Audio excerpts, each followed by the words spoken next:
My name is Irina Mironova. I am senior lecturer from the European University at St. Petersburg, and today I would like to introduce the two courses that I will be involved in teaching at the Venice International University.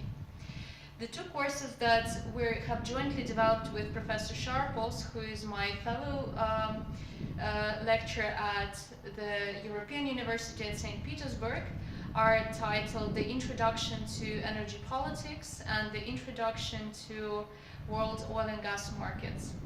We will teach these courses at Venice International University during the spring semester 2016, and this is part of the specialization track in environmental management and sustainable development.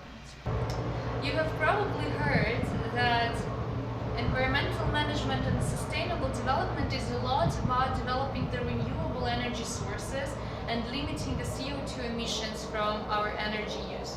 Well, as a matter of fact, we believe that sustainable development cannot happen without a significant share of fossil fuels. We cannot refuse from fossil fuels to have sustainable growth and sustainable development. So therefore, it is important to understand how energy resources reach our power plants, our gas fueling stations, and how the markets for energy resources are organized and what are the policy issues associated with those processes. So the two courses that we're dealing with once again is Introduction to Oil and Gas Markets and Introduction to Energy Politics.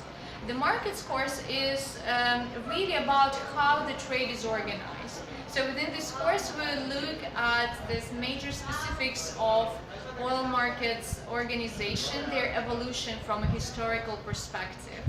We'll try to answer the question why the oil price is so volatile. Does it have to do anything with the financialization of the oil markets?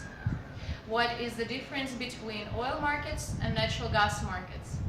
Will natural gas markets repeat the stages through which the oil markets have come throughout their history, throughout the retrospect of their development? In the energy politics course, we'll deal with practical aspects of energy trade, and we'll see how energy is interlinked with politics, both on domestic level and international level. And of course, it is very important to understand both producers' perspective and consumers' perspective. To understand the producer's perspective, there is one question or one aspect that we always have to bear in mind, is that energy does not come from nowhere. The fields have to develop, the investment has to be made, and we have to understand where this money comes from, how it is spent, and how the earnings, how the borrowings are paid back. And then there is a consumer perspective.